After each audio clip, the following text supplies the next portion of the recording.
కుంభరాశి వారికి ఈ కాలభైరవ జయంతి సందర్భంగా ఎలాంటి విధి విధానాలు పాటించాలో ఈ వీడియోలో సవివరంగా సంపూర్ణంగా తెలుసుకుందాం. కుంభరాశిలో ఏ నక్షత్రాలు వస్తాయనగా ధనిష్ఠా నక్షత్రంలోని 3వ పాదం, 4వ పాదం, శతభిష నక్షత్రంలోని 4 పాదాలు, పూర్వాభాద్ర నక్షత్రంలోని 1, 2, 3 పాదం కలిపితే కుంభరాశి. అలాగే చాలామందికి పుట్టినటువంటి కాల సమయంలో డేట్ ఆఫ్ బర్త్లు లేనటువంటి వారికి పేరు యొక్క మొదటి అక్షరాన్ని అనుసరిస్తూ ఆ రాశిని తెలుసుకునే ప్రయత్నం అవుతుంది. అవి ఏ అక్షరాలు ఒకసారి పరిశీలన చేద్దాం. గు, గే, గో, సా, సి, సు, సే, సో, ద అక్షరాల వారందరూ కుంభరాశి జాతకులే. కుంభరాశి యొక్క అధిపతి శనిశ్చర స్వామివారు.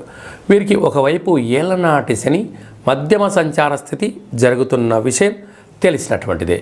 అలాగా ధనవాక్కు కుటుంబ స్థానంలో రాహు సంచారం చేయడం వలన ధనపరమైనటువంటి ఇబ్బందులు లేకుండా వృత్తులలో, ఉద్యోగాల్లో, వ్యాపారాల్లో మౌనం, ధ్యానం, ఆధ్యాత్మికత, గురువులు, బాస్ చెప్పినట్టుగా వినడం, మీ మెయిల్స్ కానీ, బ్యాంకు లావాదేవీలు కానీ ధనపరమైనటువంటి చిక్కులు పడకుండా మీ యొక్క ఫోన్లో ఓటీటీలు కానీ లావాదేవీల విషయాన్ని మూడో వ్యక్తికి తెలియకుండా ఉండడం ఉత్తమోత్తంగా భావించగలగాలి. తృతీయంలో గురు సంచార స్థితి ఉండడం వలన అన్నదమ్ములతో, అక్కాచెల్లెలతో, తల్లిదండ్రులతో మానవ సంబంధాలు మాత్రమే పెట్టుకోండి.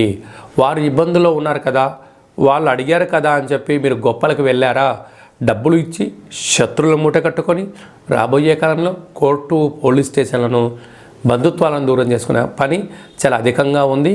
తస్మా జాగ్రత్త. అష్టమంలో కేతు సంచార స్థితి ఉండడం వలన చిన్న చిన్న విషయాలకు ఆందోళన తగదు. ప్రతిదాన్ని క్షుణ్ణంగా పరిశీలించడం, చదవడం, వినడం, అలాగనే తెలిసిన విషయం గురించే చర్చించడం యోగదాయకం. అనవసరంగా మాట్లాడినా, తొందరపడి నిర్ణయాలు తీసుకున్న స్థిరచరాస్తులు కరిగిపోయే పరిస్థితి అధికంగా ఉంటుంది.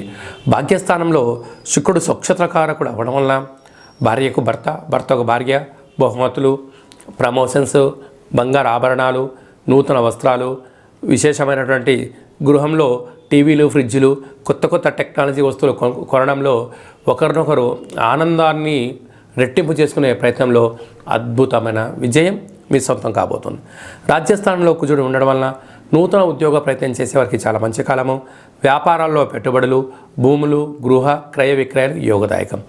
లాభస్థానంలో బుధుడు సంచారం చేయడం వలన, అక్కడే రవి కూడా ఉండడం వలన, దీని బుధాదిత్య రాజయోగం వలన ప్రభుత్వం నుంచి మీకు రావాల్సినటువంటి ఫండ్స్ కానీ, డబ్బులు కానీ, ప్రభుత్వ ఉద్యోగ ప్రయత్నంలో కానీ, ప్రభుత్వం నుంచి సలహాలు కానీ అద్భుతమైన ఐశ్వర్య జీవితం మీ సొంతం ఉంది.